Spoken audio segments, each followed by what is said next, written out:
Coming up next, find out what new scholarship raised more than $50,000 for students with mental health challenges.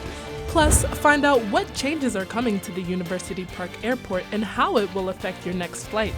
Also, what kind of obstacles do international students face after graduation? The Center County Report starts now.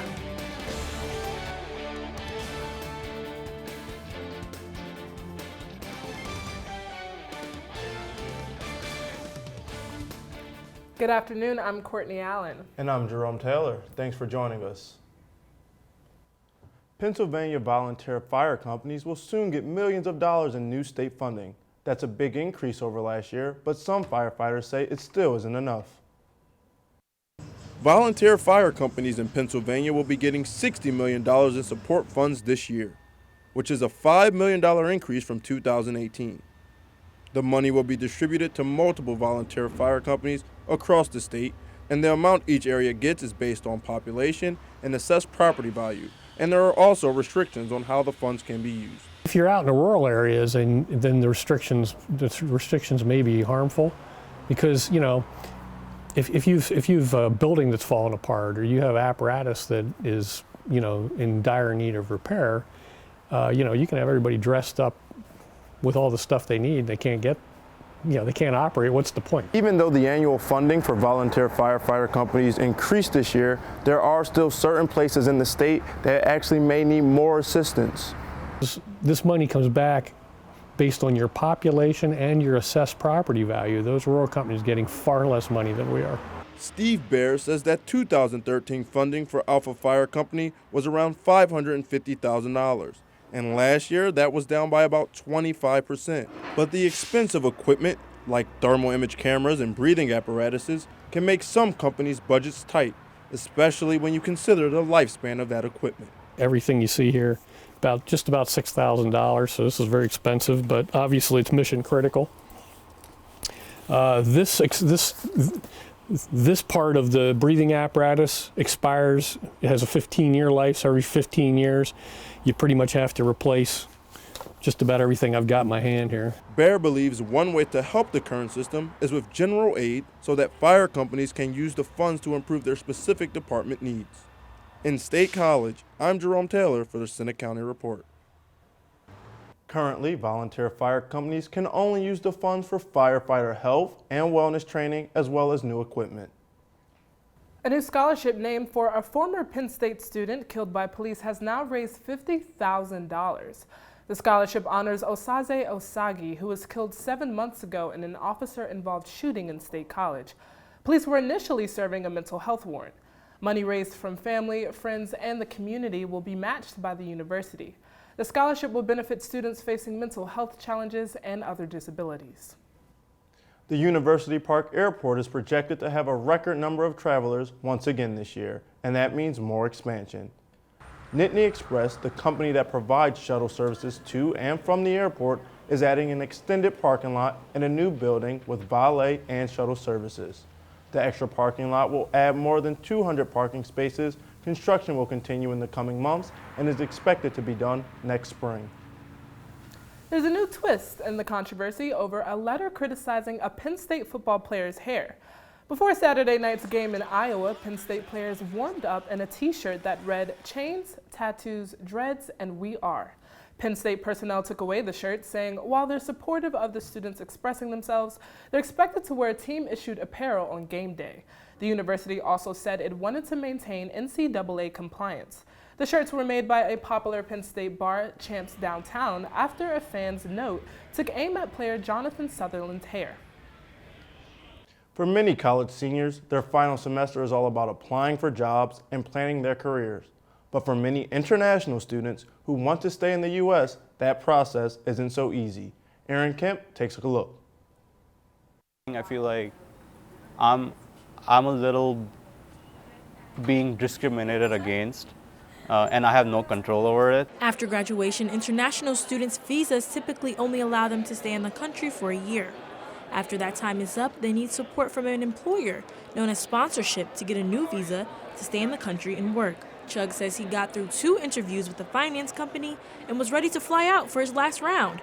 before he got a call from HR. They asked me where I was from and whether I would need a sponsorship now or in the future. When he got off the phone, he thought everything was still going smoothly until the next morning. I got an email saying, we cannot go forward with the interview because we cannot and we will not hire any international students because we cannot sponsor them.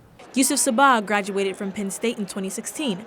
Now he's working for Reuters in Egypt. He had to leave the U.S. shortly after graduation because he couldn't find an employer willing to sponsor him, even an immigration rights group he worked for. People are going to the U.S., they're spending money and, lots and lots of money, and getting a degree, a U.S. degree, and then they're telling them to leave. That's just absurd to me. Sabah says there are many misconceptions about immigrants just needing to get in a line to come in the country. There is no pathway. Give us a line and we'll wait in it. Chugg says he will continue to work to achieve what he came to this country for. I love my country. I'm just here to make a good career out of the opportunities here. For Senate County Report, I'm Erin Kemp. Those on the other side of the argument says it should be tougher for international students to stay here because the priority should be jobs for American citizens. We've had some great fall weather lately, but will it continue all week? We'll check the 7-day forecast coming up. Plus, thousands turned out to support a common goal, an annual event aimed at helping kids who really need serious help. Also, coming up, it's almost Halloween, and that means hundreds of pumpkins at a popular festival in our area. That story is after the break.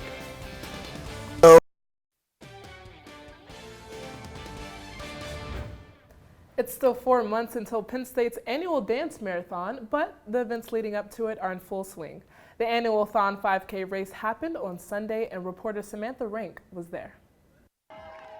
Since 2002, thousands of Penn Staters have participated in the annual Thon 5K race. Whether running or cheering along the sidelines, the event has brought together the community for a day filled with fun and inspiration for kids just like Alexandra Smith. 2 years ago, Alex was diagnosed with acute lymphoblastic leukemia. Since then, the Thon organization has become a huge part of her life, providing her hope throughout her fight against the most common form of childhood cancer. Mom! There were times when she said, I don't want to do this anymore. I've been sick for 2 years. I don't want to take the medicine. I don't want to do this. And the kids here at Penn State were the kids that brought her through. It's fun to hang out with the community here, and there's just so many other chemo patients and cancer patients that are around my age.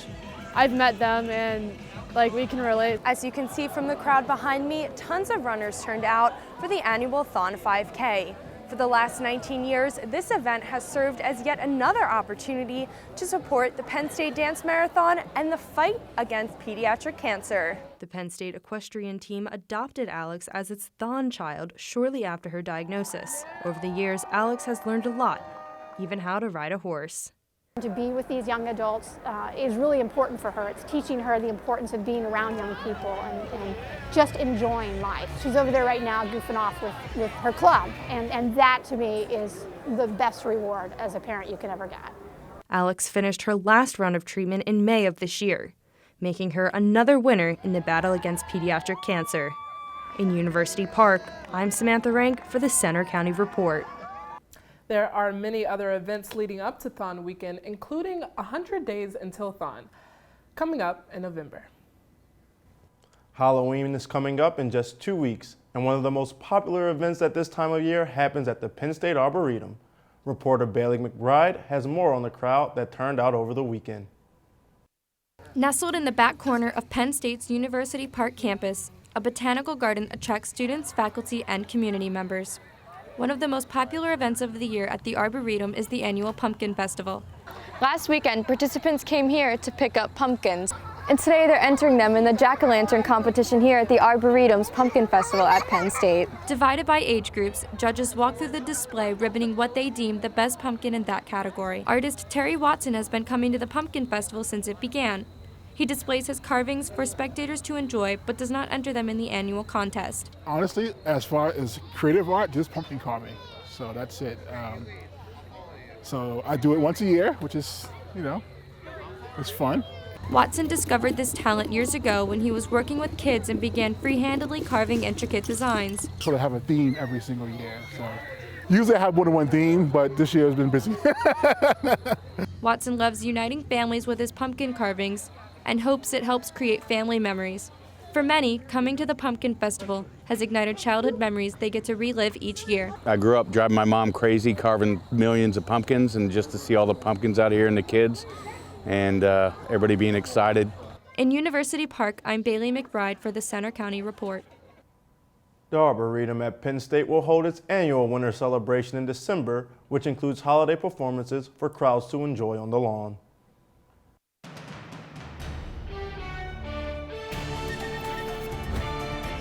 Thanks for joining us. I'm Casey Rigner with your forecast. Outside the Penn State golf courses right now, we just have a few thin clouds, nothing that sun isn't penetrating through. It was cooler this morning. I actually had to scrape some frost off my car, but we're warming up. 55 degrees right now here in central Pennsylvania with a south-southeast wind at 5 miles per hour. 50s across the board for the rest of the Commonwealth, slightly warmer down in central and southeastern Pennsylvania. Temperatures already in the 60s. Now, locally, there's not really much going on in our neck of the woods, but our next big weather maker right now is just along the Great Lakes. What this system is going to do, the front associated with it, is going to bring us some rain for your Wednesday. So as you're headed out tomorrow, it's going to be important to bring the rain gear with you. It's going to move across the state from west to east. So western Pennsylvania from Bradford all the way down to Pittsburgh and Johnstown. You'll see the bulk of this system first on your morning commute into the afternoon hours. And then us here in central Pennsylvania, we'll be experiencing some rain by the late morning, early afternoon on Wednesday. It's going to continue to move to the east from the Wyoming Valley all the way down to Philadelphia. You may even have the heaviest rounds of rain with this front late on Wednesday evening. It's going to continue to move up to the north and east, and we may have some lingering showers here. Nothing that's going to be too long lasting or too widespread. It should fizzle out by the afternoon on Thursday. 63 here today, plenty of sunshine with a south wind. Tonight will cool off to 48, winds still out of the south, and then tomorrow it'll be a little bit cooler because of the rain and the clouds, 58 degrees as our high. Now the next 7 days, Thursday it's going to be a little bit breezy, but the great news about this forecast is look at later this weekend. We seem to clear up just in time for Saturday. We have a huge weekend here in Happy Valley. The Michigan Whiteout game, College Game Day is going to be here, so if you want to get your chance to be on TV and you head to Old Main, bring a jacket or a sweatshirt. We'll be in the 30s and keep it around for the game because we'll cool off to the 40s by game time. Sounds good. It'll be a little cold, but I'm sure we'll enjoy it. The crowning of this year's Penn State Homecoming King made history. Reporter Carlos Flores shows you why. Penn State's 100th homecoming made history. Frederick Purnell became the first black, openly queer member of the homecoming court. When I went through the Penn State's histories and looked at the history of homecoming, the stories that are often celebrated are not people who look like me, or very seldom people who act like me, and it was very seldom, and it was even rarer to see any stories of people who were both black and openly queer. Purnell was named the winner of the Guide State Forward Award, the equivalent of homecoming king or queen. He hopes this historic event will pave the way for other minority groups.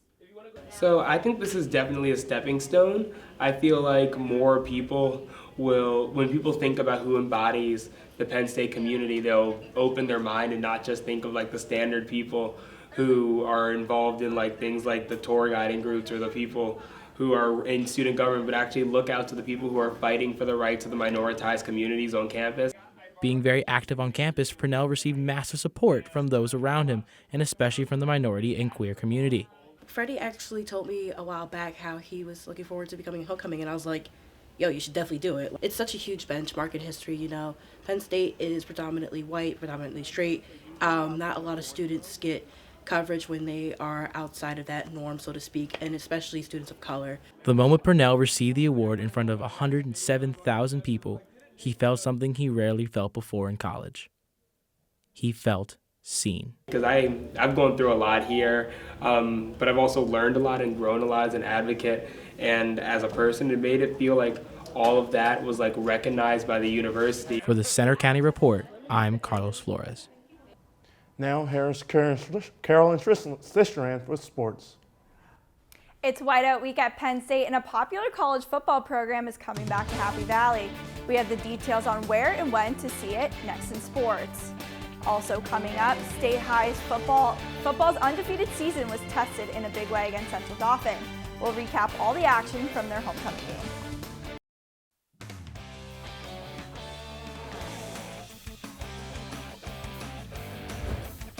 I'm Carolyn Sistrand with sports. ESPN College Game Day is coming back to Penn State once again. The award-winning pregame show featuring former State College resident Chris Fowler, also Kirk Herbstreit, Lee Corso, Desmond Howard, and others will be here for the whiteout game. Reporter Will Desitel is live at Beaver Stadium with more. Will? Thanks, Carolyn. Beaver Stadium will be rocking on Saturday night with likely close to 111,000 fans expected to pour in to watch Penn State take on Michigan. Now also just about 10 hours before kickoff, thousands are going to head over to the Hub Lawn to watch ESPN's College Game Day. After Penn State's win over Iowa on Saturday, it was announced that Game Day will be back for the whiteout game this year. It's the third year in a row that the popular college football program is returning to Penn State's campus.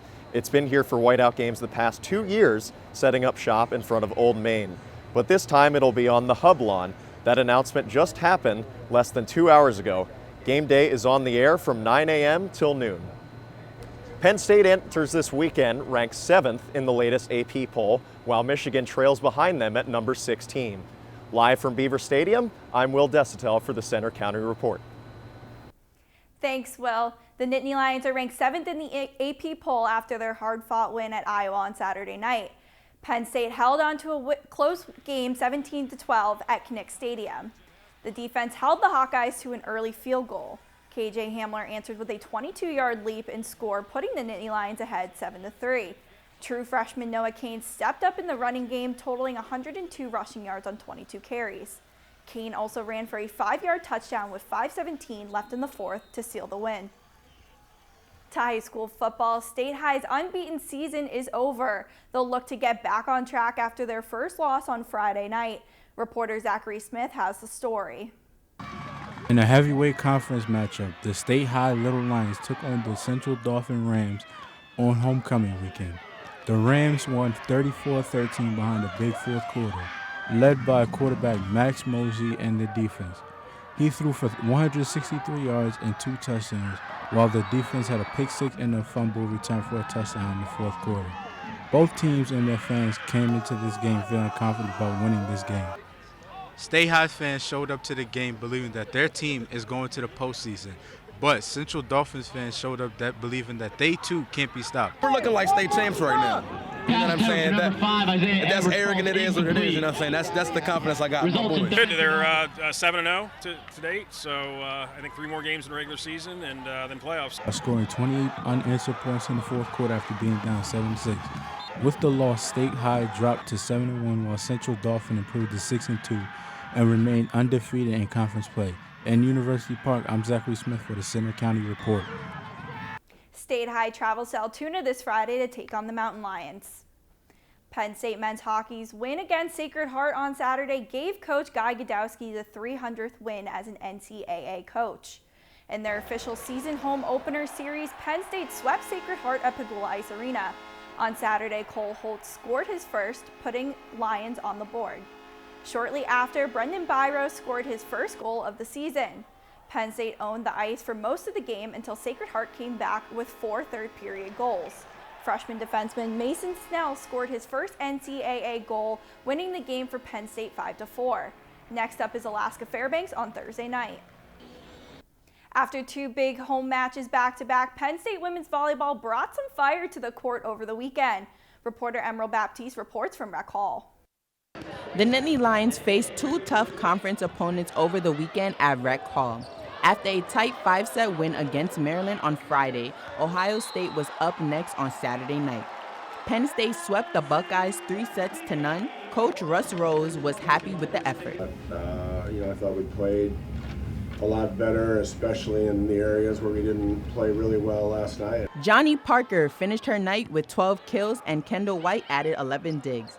The Nittany Lions won the first set 25-12, while the second set was a back-and-forth effort by both teams. Penn State pulled away with a 25-20 win and snagged the win in the third set 25-19. After beating Maryland, Penn State takes home another win by beating Ohio State. The Nittany Lions now go on the road and won't be back to Rec Hall for more than a week. In University Park, I'm Emerald Baptiste for the Center County Report. The Nittany Lions hit the road this weekend with games against Michigan and Michigan State. That's all for sports. Now back to you at the anchor desk.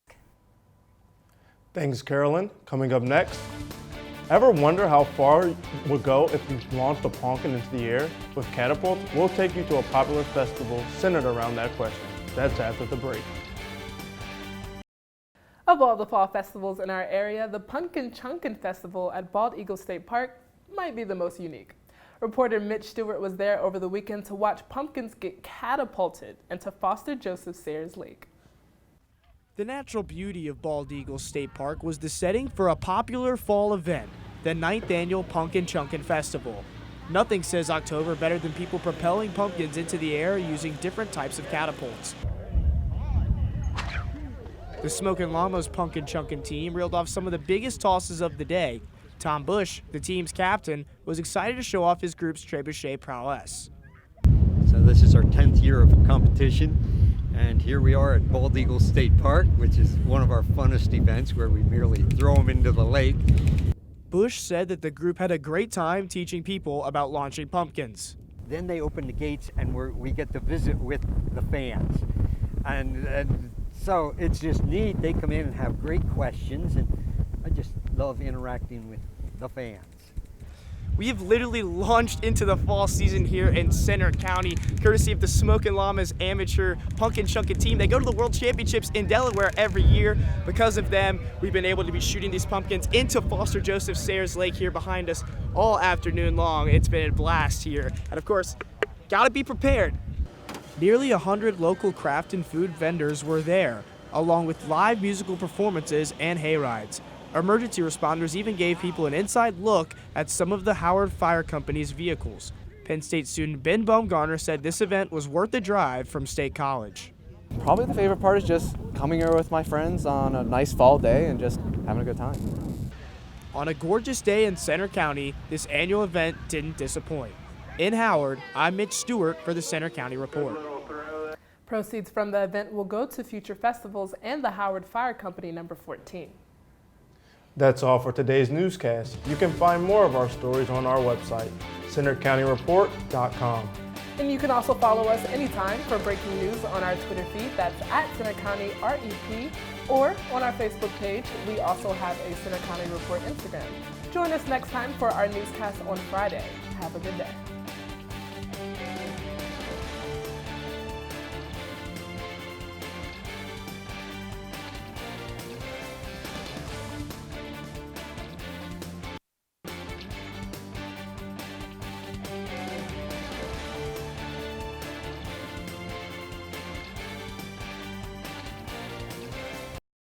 We hope you enjoyed watching the video. Be sure to subscribe to our YouTube channel if you did.